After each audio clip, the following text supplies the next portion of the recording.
Good morning students. हम स्थानीय सरकार में 74वें संविधान संशोधन के बारे में पढ़ रहे थे, जो कि शहरी शासन से संबंधित है। इसमें हम जान चुके हैं कि 74वां संविधान संशोधन 1992 में आया था और 1993 में यह लागू हो गया। यह अधिनियम भारतीय संविधान में नगर पालिकाएं नाम से शामिल है और यह अनुच्छेद 243 त से 243 य 6 से 6 में शामिल है।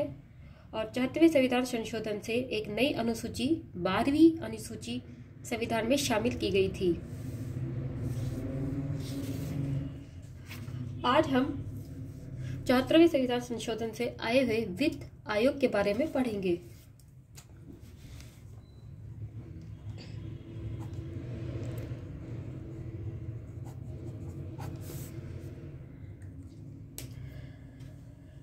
राज्य विधायिका नगर पालिका को वसूली, उपयुक्त कर निर्धारण, चुंगी, यात्री कर, शुल्क लेने का अधिकार यह नगर पालिकाओं द्वारा राज्य सरकार द्वारा करों, चुंगी, पथकर और शुल्क एकत्रित करने का काम सौंप सकती है। राज्य की संचित निधि से नगर पालिकाओं को सहायता के रूप में अनुदान भी प्राप्त होता है।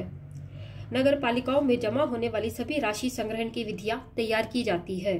ये सभी कार्य राज्य विधायिका करती है।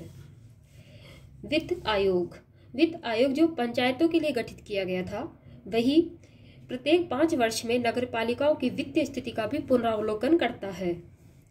वह राज्यपाल को कुछ सिफारिशें कर सकता है, जो इस प्रकार होती है कि राज्य और नगर पालिकाओं में राज्य सरकार द्वारा एकत्रित किए गए कुल करों, चुंगी, मार्ग एवं संग्रहित शुल्कों का बंटवारा करने से संबंधित करों, चुंगी, पथकर एवं शुल्कों का निर्धारण जो कि नगर पालिकाओं को सौंपे जा सकते हैं। राज्य की संचित निधि से नगर पालिकाओं को दिए जाने वाले सहायता अनुदान, नगर पालिका की वित्तीय स्थिति के सुधार के लिए आवश्यक उपाय भी वित्त आयोग उठाता है। राज्यपाल द्वारा आयोग को दिए जाने वाला कोई भी मामला जो कि पंचायतों को मजबूत वित्त के पक्ष में हो, वित्त आयोग इसकी सिफारिश कर सकता है। राज्यपाल आयोग द्वारा की गई सिफारिशों और कार्यवाही रिपोर्ट को राज्य विधानमंडल के समक्ष प्रस्तुत करता है। केंद्रीय वित्त आयोग भी राज्य में नगर पालिकाओं के पूरक स्रोतों की राज्य की संचित निधि में वृद्धि के लिए, जो कि राज्य वित्त आयोग द्वारा की गई सिफारिशों के आधार पर ही होता है, आवश्यक उपायों के बारे में सलाह देगा। लेखाओं का लेखा परीक्षण। राज्य विधानमंडल नगर पालिकाओं के लेखाओं के अनुरक्षण और ऐसे लेखाओं की लेखा परीक्षा के संबंध में उपबंध बना सकता है। केंद्र शासित राज्यों पर भी यह लागू होता है। भारत का राष्ट्रपति इस अधिनियम के उपबंधों को किसी भी केंद्र शासित क्षेत्र में लागू करने के संबंध में निर्देश दे सकता है, सिवाय कुछ छूटों और परिवर्तनों के जिन्हें वह विशिष्टता बताए। छूट प्राप्त क्षेत्र। यह अधिनियम राज्यों के अनुसूचित जाति एवं अनुसूचित जनजाति क्षेत्रों पर लागू नहीं होता। यह अधिनियम पश्चिमी बंगाल की दार्जिलिंग गोरखा हिल परिषद की शक्तियों और कार्यवाही को प्रभावित नहीं करता। जिला योजना समिति।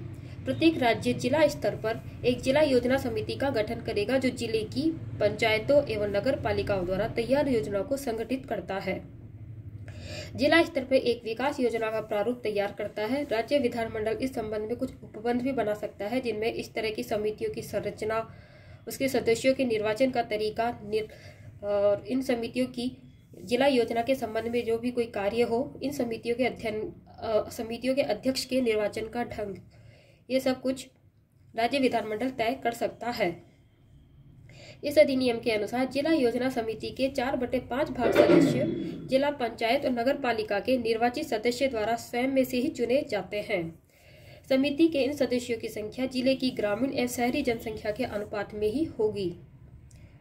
इस प्रकार की समितियों का अध्यक्ष विकास योजनाओं को राज्य सरकार को प्रेषित करता है। प्रारूप विकास योजना को तैयार करते समय जिला योजना समिति कुछ बातों का भी ध्यान रखती है, जिनमें पंचायतों एवं नगर पालिकाओं के बीच साझे हितों के मामले में जैसे जल तथा अन्य भौतिक तथा प्राकृतिक संसाधनों की हिस्सेदारी, आधारभूत संरचना का समन्वित विकास एवं पर्यावरण संरक्षण, वित्तीय अथवा अन्य प्रकार के उपबंध संसाधनों का परिणाम। ऐसी संस्थाओं एवं संगठनों से परामर्श लेना जो कि राज्यपाल निर्दिष्ट करता है। महानगरीय योजना समिति। प्रत्येक महानगर क्षेत्र में विकास योजना के प्रारूप को तैयार करने हेतु एक महानगरीय योजना समिति होती है। राज्य विधानमंडल इसके लिए कुछ उपबंध बनाती है, वो भी उसी तरह से होते हैं जैसे कि जिला योजना समिति के होते हैं। जैसे समितियों की संरचना, समिति के सदस्यों के निर्वाचन का तरीका, केंद्र सरकार, राज्य सरकार तथा अन्य संस्थाओं का इन समितियों का प्रतिनिधित्व, महानगरीय क्षेत्रों के लिए योजनाओं तथा समन्वयता के संबंध में समितियों के कार्य और अध्यक्षों के चुनाव के ढंग। इस अधिनियम के अंतर्गत महानगरीय योजना समिति के 2/3 सदस्य महानगर क्षेत्र में नगर पालिका के निर्वाचित सदस्यों, पंचायतों के अध्यक्षों द्वारा ही चुने जाते हैं। समिति के इन सदस्यों की संख्या उस महानगरीय क्षेत्र में नगर पालिका पंचायतों की जनसंख्या के अनुपात में ही समानुपाती होनी चाहिए। इस तरह की समितियों का अध्यक्ष विकास योजना राज्य सरकार को भेजेगा। वर्तमान विधियों एवं नगर पालिकाओं की निरंतरता। नगर पालिकाओं से संबंधित सभी विधियों इस अधिनियम को जारी होने के 1 वर्ष तक प्रभावी रहती है। दूसरे शब्दों में राज्यों के इस अधिनियम पर आधारित नगर पालिकाओं के एक नए तंत्र को 1 जून 1993 से अधिकतम 1 वर्ष की अवधि के भीतर अपनाना होगा। यद्यपि इस अधिनियम के लागू होने से पूर्व अस्तित्व में सभी नगर पालिकाएं जारी रही थी और विधानमंडल उन्हें विकृत नहीं कर सकती थी। निर्वाचन संबंधी मामलों में न्यायालय के हस्तक्षेप पर भी रोक है। यह अधिनियम नगर पालिकाओं के चुनाव संबंधी मामलों में न्यायालय के हस्तक्षेप पर रोक लगाता है। यह घोषित करता है कि चुनाव क्षेत्र और चुनाव क्षेत्र में सीटों के विभाजन संबंधी मुद्दों की चुनौती को न्यायालय के समक्ष पेश नहीं किया जा सकता। फिर भी राज्य विधानमंडल द्वारा सुझाए गए तरीकों एवं अधिकारियों द्वारा दी गई अर्जी को छोड़कर किसी भी क्षेत्र में चुनाव न होने की स्थिति में न्यायालय में चुनौती पेश नहीं की जा सकती। 12वीं अनुसूची।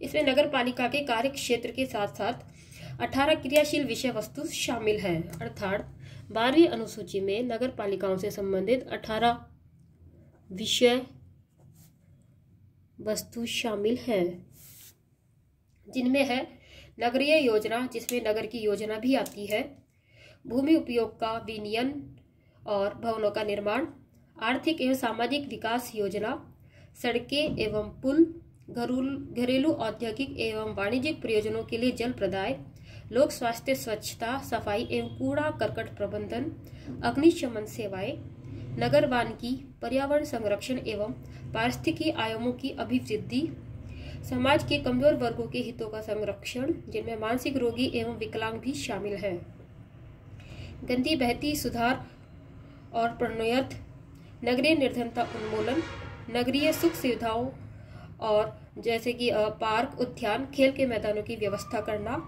सांस्कृतिक एवं शैक्षणिक एवं सौंदर्य पक्ष आयामों की अभिवृद्धि करना, शव गाड़ना तथा शव दाह क्रिया व शमशान और विद्युत शव दाहगृह, कांजी हाउस जिसमें पशुओं के प्रति क्रूरता का निवारण किया जा सके, जन्म एवं मृत्यु से संबंधित महत्वपूर्ण सांख्यिकी तैयार करना, जन सुविधाएं जिनमें मार्गों एवं विद्युत व्यवस्था, पार्किंग स्थल, बस स्टैंड तथा जन सुविधाएं सम्मिलित हैं, इनको तैयार करवाना, वधशालाओं और चर्म शोधनशालाओं का विनियमन करना।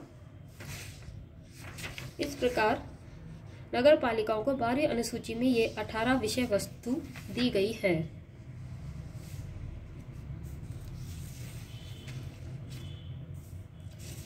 शहरी शासनों में भारत में 8 प्रकार के स्थानीय निकाय नगर क्षेत्रों का प्रकाशन किया जाता है, जिनमें है नगर निगम, नगर पालिका, अनुसूचित क्षेत्र समिति, नगरीय क्षेत्र समिति, छावनी बोर्ड, टाउनशिप, बंदरगाह न्याय, विशेष उद्देश्य एजेंसी।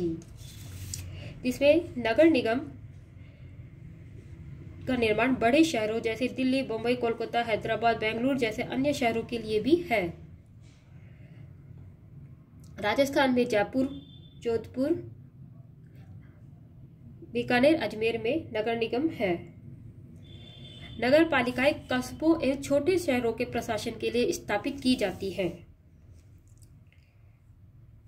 इसी प्रकार जो अनुसूचित क्षेत्र समिति है उसका गठन 2 प्रकार के क्षेत्रों के प्रशासन के लिए किया जाता है, जो कि एक तो औद्योगिकीकरण के कारण विकासशील कस्बा हो उसके लिए, और दूसरा अनुसूचित क्षेत्र के लिए किया जाता है।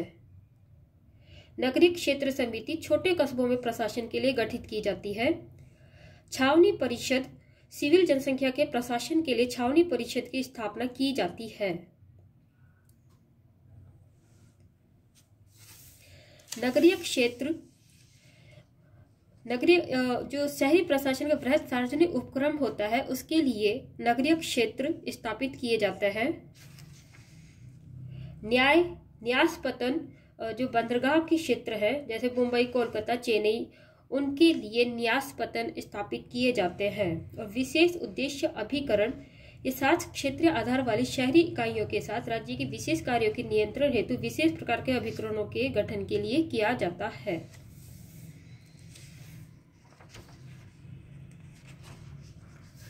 धन्यवाद।